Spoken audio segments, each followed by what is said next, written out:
udah nyampe lebih dari 3 juta. Bayangkan bapak seorang PNS mungkin gaji Bapak PNS. Iya, gaji itu nggak seberapa gitu nah Kak. Waduh, anak PNS nih. Iya. Gaji nggak seberapa kan Kak, mungkin ada faktor-faktor, belum lagi biaya rumah apa gimana. Apalagi insentif belum dibayar. Iya betul. Berapa bulan ya? Berapa bulan? Jangan sampai mengeluh kesal masyarakat ya Kak ya.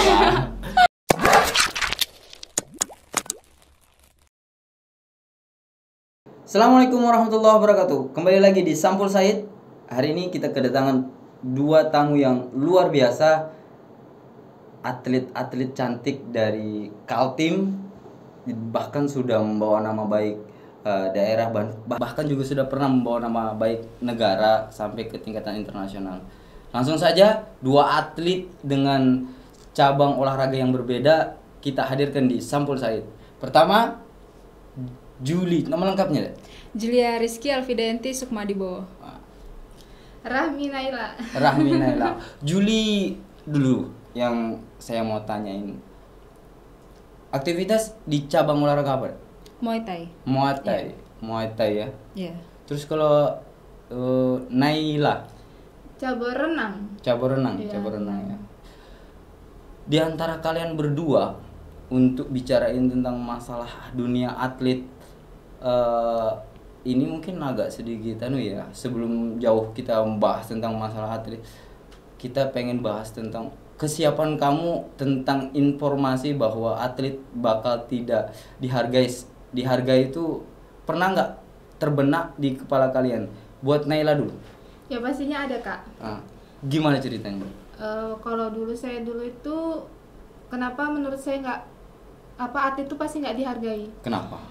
Karena dari sisi dukungan, motivasi dari orang-orang sekitar mungkin, bahkan dari pengurus, dari orang-orang KONI mungkin. Tapi ya selama beriringnya waktu juga ternyata cuma di sini aja kali saya nggak dihargai. Oh gitu ya. Iya. Oh gitu. Jadi kalau hari ini orang tua support ya. Iya. Basicnya di renang, orang tua juga renang atau gimana? Mungkin dulu bapak orang speed ya, tukang speed. Jadi mungkin pasti setiap orang speed pasti bisa berenang kan, karena mungkin orang di sekitar pelabuhan situ aja bapak tinggal. Bapak juga dulu aslinya dari Pasar Lama. Dari Pasar Lama. Iya, jadi kan pasti bisa, orang laut pasti bisa berenang sih Kak. Jadi anak laut nih. Iya, anak laut. Anak pelabuhan. Anak pelabuhan. Pelabuhan Bajo, orang Bajo nih Kak. Oke, buat Julia, dengan pertanyaan yang sama, ketakutan atau rasa berpikir bakal tidak dihargai itu pernah nggak terbenak di pikirannya Julia? Tadi benar sih kata Naila, itu sesuai tempat sih. Jadi memang ada tempat yang kurang menghargai, ada juga tempat yang menghargai. Berarti nggak semua juga gitu ya? Nggak semua juga. Mungkin di suatu daerah memang dari pemerintahannya itu mulai dari pendanaan, fasilitas apapun itu sangat kurang gitu. Kurang tersupport. Ya. Kurang support. Bukan karena kita defisit kan? Iya. Kita nggak ngomongin defisit ya. Tapi ya hari ini Naila, capaian terakhir yang pernah kamu berikan buat daerah atau negara atau wilayah lah? Kalau untuk negara, alhamdulillah saya berhasil bawa nama Indonesia. Salah satu ini mungkin kalau kata orang nggak sebanding mungkin kayak Asian Games, mungkin apakah di yang kemarin 2018 itu Mbak yang tuan rumah Indonesia? SEA Games. Ya itu mungkin nggak setinggi kayak gitu, tapi ini masuk salah satu kayak olahraga juga. Mungkin ada banyak cabur. Alhamdulillah Arafura Games di Australia tahun 2019. Sudah pernah sampai ke sana? Iya, alhamdulillah. Hebat lah semuanya. Nggak segampang yang kita pikirin ternyata. Nggak segampang itu ya. Dan nggak semua orang bisa nyampe di ranah pertandingan itu gitu. Terus prosesnya sampai bisa ke situ apa sih? Mungkin awal mula itu dilihat dari limit tanding selama saya bertanding di ranah Indonesia, mungkin di Jakarta, di Jogja. Jadi yang mungkin limit saya langsung dilihat oleh koninya Kaltim, langsung ngecek ini anak berpeluang buat bertanding di luar negeri. Tapi itu dibiayai sendiri atau dibiayai sama? Dibiayain sama KONI Kaltim. Iya. Terus kalau untuk Julia sendiri, kan ini dapat bocoran ini. Julia ini kan multi talent ya, multitasking, dia punya kemampuan. Itu memang, iya saya bilang perempuan itu luar biasa ya. Dia punya kemampuan dia mampu melakukan sesuatu lebih dari satu. Hari ini Julia bisa memperlihatkan itu dari tinju bukan pindah sih ya, bergeser dulu lah ya. Bergeser. Untuk terakhir di tinju pernah bawa apa? Terakhir itu di Wapres Cup Jambi ya, 2015 dapat perak. Ya. Sempat Wapres Cup ya. Iya. Bawa nama Kaltim. Terus untuk sekarang posisi di mana nih? Caburnya? Muay Thai. Di Muay Thai. Iya. Muay Thai terakhir gimana? Kemarin sih bulan Maret 2021 ya, di Kejurnas Kendari dapat emas. Dapat emas ya. Apa yang memotivasi buat seorang Julia untuk terus berkarya di dunia atlet ya? Kalau saya jujur sih, untuk saat ini untuk mempertahankan prestasi, karena saya juga kuliah itu dari beasiswa. Jadi saya harus mempertahankan prestasi terus tiap tahun gitu. Nggak mungkin nggak ngasih dong, pasti dicabut ya kan. Iya. Oke, tuh Naila. Jangan tegang nggak ya? Jangan tegang. Nggak usah, relax aja. Kita ngobrol santai aja, bahwa biar apa yang menjadi motivasimu sendiri lah. Motivasi sekarang. Iya. Sampai hari ini kalian bisa eksis lah menurut saya. Kan bawa nama daerah, bahkan Kaltim dan bahkan negara itu kan bukan hal yang gampang. Udahlah, bawa nama kecamatan aja rumit banget saya pikir. Apalagi iya kan? Dan itu harus perlu sangat dihargai seharusnya. Kalau menurut sekarang untuk Naila sendiri, apa yang jadi motivasi? Menurut saya ya bapak. Oh, bapak ya. Ya, karena selama ini maksudnya bapak biayain saya pergi pulang balik Penajam itu biayanya lumayan mahal loh Kak, istilahnya. Dulu saya latihan di Kolam Mula Warman, Balikpapan. Dan mungkin PP Balikpapan dengan keadaan pulang malam itu istilahnya kita sebagai orang Penajam mungkin bayar 20.000 Kak. Mungkin PP pulang balik malam 40.000. Bayangkan berdua bapak 80.000. Itu didampingin terus? Didampingin terus selama saya latihan.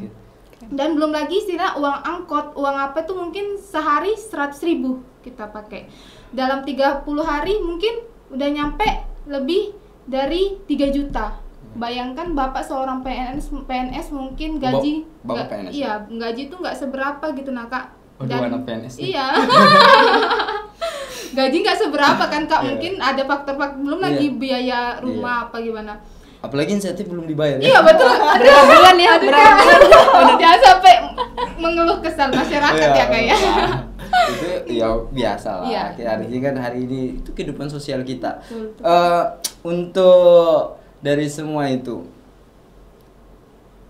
bahwa posisi sebagai atlet bisa dengan posisi itu, kalian bisa dengan prestasi yang saya pikir sangat luar biasa ya.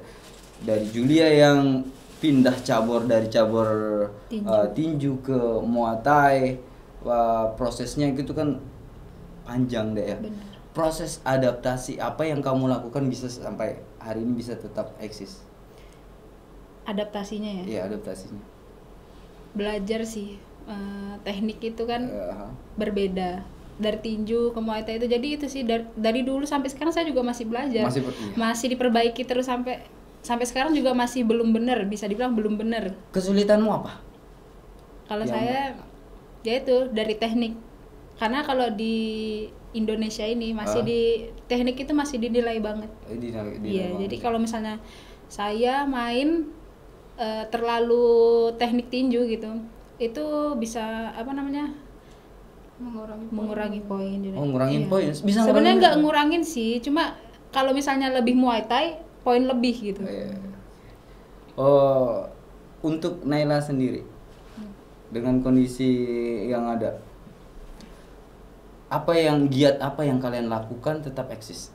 Kamu sendiri mungkin karena di sini banyak teman-teman yang pengen mungkin daftar polisi atau gimana. Jadi mungkin setiap saya latihan juga kan Kak, latihan di RT 7 Penajam ya, setiap saya latihan orang lihat nih anak siapa nih ya, kok ada nih atlet Penajam yang renangnya begini. Dari situ ya udah kayak orang banyak nanya. Terus sekarang juga jarang terlalu aktif di Instagram kan Kak, mungkin kesibukan juga kali kan. Ya udah mungkin dari situ aja ternyata ada atlet renang gini banyak juga. Itu jadi motivasi banget Kak. Ternyata orang juga menghargai saya, ternyata ya orang cari tahu saya, ternyata ada juga nih atlet Penajam. Berarti ada perubahan sosial yang kalian dapat ketika kemudian di masyarakat atau di lingkungan teman-teman itu. Apa sih tanggapan mereka? Kan gini loh ya, kalian masih muda ya, bukan saya bilang saya tua ya. enggak. Orang lagi pada sibuk bicarain tentang masalah game, mungkin ya kalian main game juga ya. Kalian berkutik dengan dunia atlet ini kan sibuk dengan latihan. Saya pikir bukan hal yang instan kan ketika mau berhadapan dengan pertandingan, terus kemudian 1 bulan lagi mau latihan nih, mau tanding nih, baru mulai latihan, nggak begitu kan? Enggak. Kalian kan bakal sibuk toh, sibuk dengan range waktu, nggak tiada hari tanpa latihan sebenarnya, begitu ya? Kan ini nyisihkan masa muda kalian sebenarnya. Mbak ini gimana ya? Ngerasa seperti itu tidak? Banget pastilah Kak. Jadi iri lihat teman-teman sebenarnya. Banget Kak, apalagi yang kalau kata zaman sekarang uwu-uwan gitu ya Kak ya. Uwu yang kayak mungkin naik motor berdua bareng pacar. Gitu. Mau kayaknya kita beda zaman, makanya saya tua banget jadi nggak tahu gitu. Saya kira tahu kan. Sayang-sayangan Kak istilahnya. Udah hilang tuh, bukan hilang sih. Enggak hilang sih, mengurangi gitu Kak. Tapi ada kan yang dekat, mudahan lah. Banyak itu pasti. banyak. Kalau saya sih ya, saya sama sekali nggak terganggu kalau masalah itu, karena personal saya sendiri juga kurang suka bersosialisasi sebenarnya. Kurang sebenarnya. Iya, jadi saya nyaman-nyaman aja sih.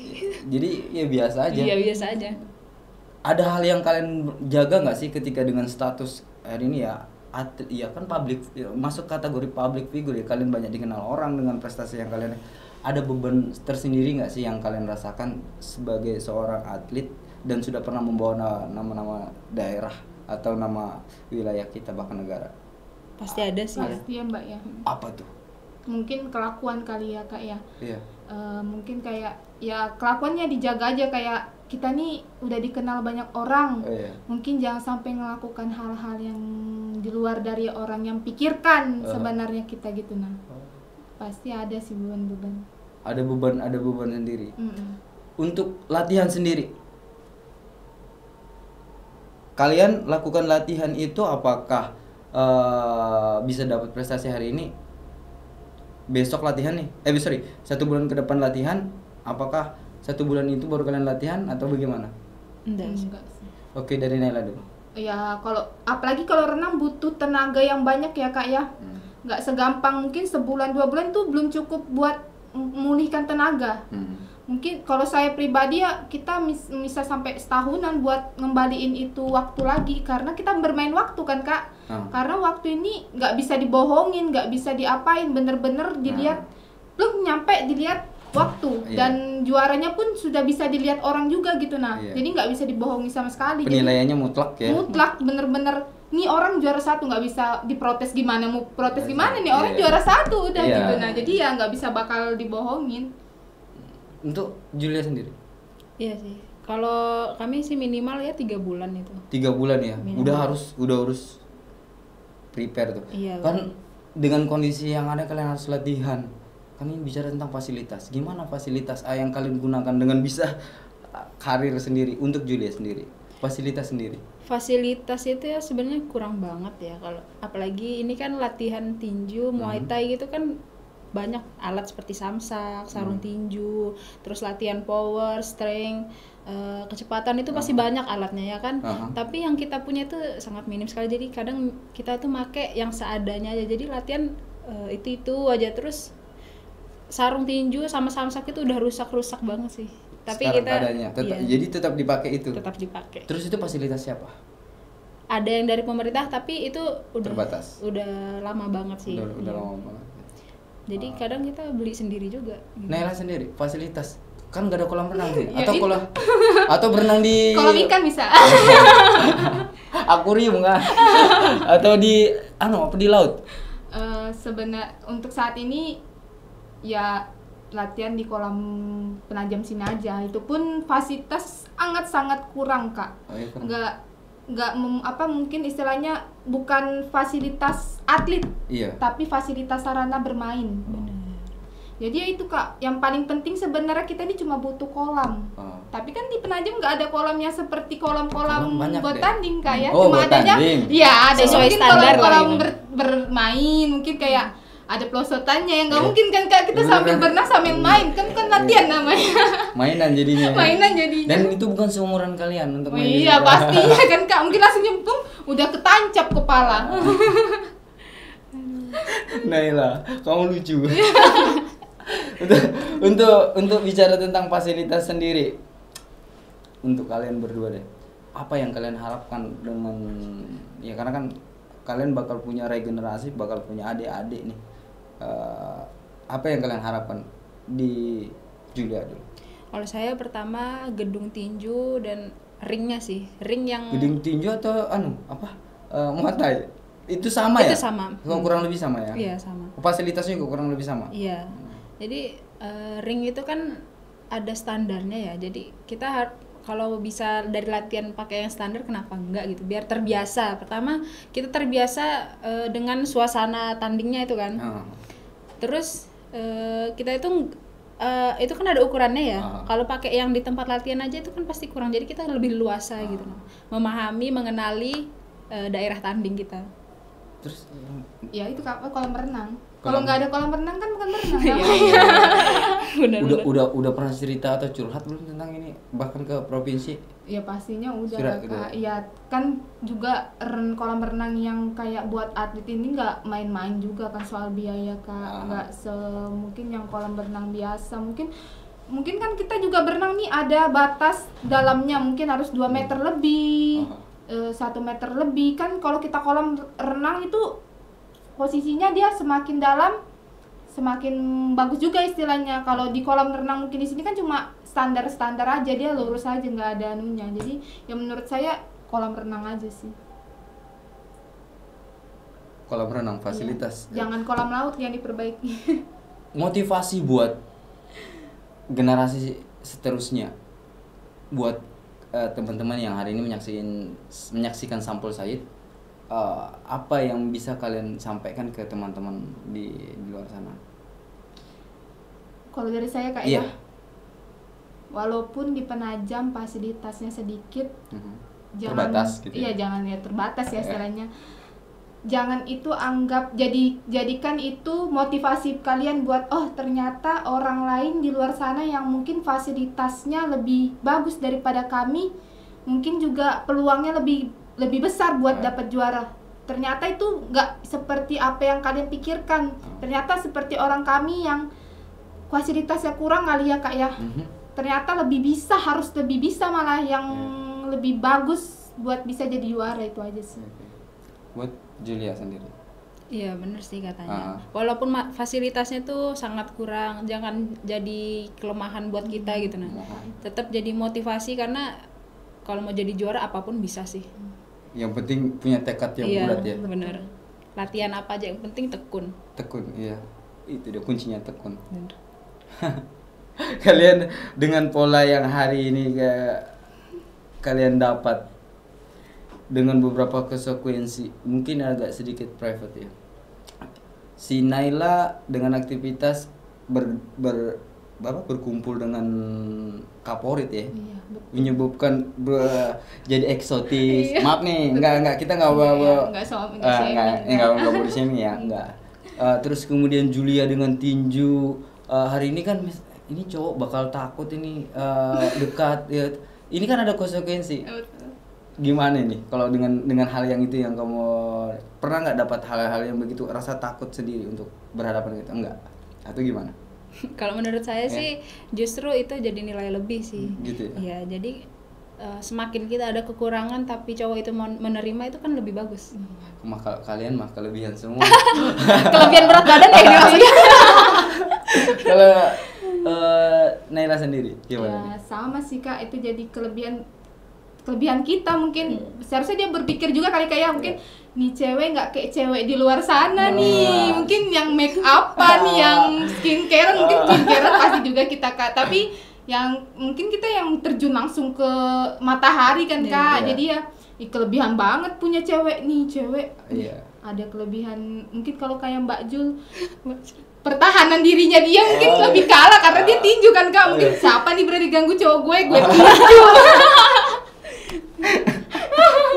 Iya, itu jadi aku jujur. Aku pikir ini anak bisa dekat nggak di sama orang? Terus kemudian nggak berpikir nggak nih cowok kalau sana dekat gitu ya? Nggak sejauh itu deh ya? Enggak sih, malah. Atau memang teman atlet juga? Teman atlet kayak senior banyak, terus malah kayak yang udah dewasa itu kayak lebih seneng sih. Saya juga heran, kenapa nggak takut kayak mereka? Iya, kan mikir itu perempuan kan gitu ya. Karena kan kita mikir safety. Naila dengan berkutit dengan dunia atlet, sibuknya dia bagi waktunya itu kan jadi hambatan. Seumur kalian ya, apalagi hari ini Naila juga udah masuk di institusi ya. Salah satu insya Allah, mudah-mudahan dikasih umur panjang. Amin. Itu pakai jalur apa dah? Jalur prestasi. Jadi namanya tuh rekrumen proaktif. Jadi dia mungkin olahraga, non akademik, akademik, mungkin kayak kakak tadi tilawah, MTQ itu dijadikan satu namanya rekrutmen proaktif. Oh, jadi nggak cuman khusus bicara tentang olahraga gitu enggak ya? Iya. Jadi ya kurang lebih aja berarti. Iya. Cuman beda pintu, beda jalur aja ya. Dan kamu orang-orang yang beruntung di antara atlet yang, karena banyak atlet kita mungkin harusnya menurut saya seberapa dihargain sih menurut kalian atlet kita? Kalau untuk saat ini menurut saya dihargai banget sih atlet. Kalau sekarang, kalau dulu kurang banget. Mungkin udah sadar sih sekarang ya. Udah mulai sadar ya. Termasuk karena ada sosial media juga itu membantu banget. Membantu banget. Semoga ini bisa jadi gambaran buat yang semua. Mungkin itu aja dulu. Nanti lain waktu saya akan panggil satu-satu, kita bahas bagaimana perjalanan karir kalian dari masih seumur jagung. Nanti kita akan bahas, biar publik tahu dan ini menjadi sebuah motivasi buat kita semua dan teman-teman di luar sana. Oke, terima kasih buat Naila sudah terima undangan kami di Sampul Said. Terima kasih sama Julia yang udah berprestasi. Kampusnya juga udah kasih penghargaan luar biasa. Saya ucapkan terima kasih kalian udah bisa datang ke sini dan bisa menjadi motivasi buat masyarakat secara luas, bahkan di tingkatan Indonesia khususnya ya, bicara tentang daerah kita. Pastinya kalian udah beri hal-hal yang terbaik.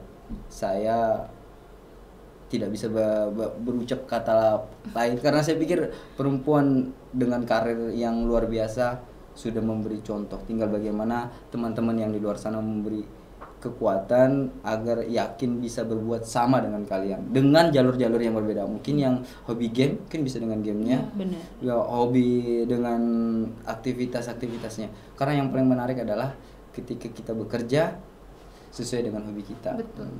Oke, terima kasih. Saya Said Hasan, billahi taufiq wal hidayah. Wassalamualaikum warahmatullahi wabarakatuh.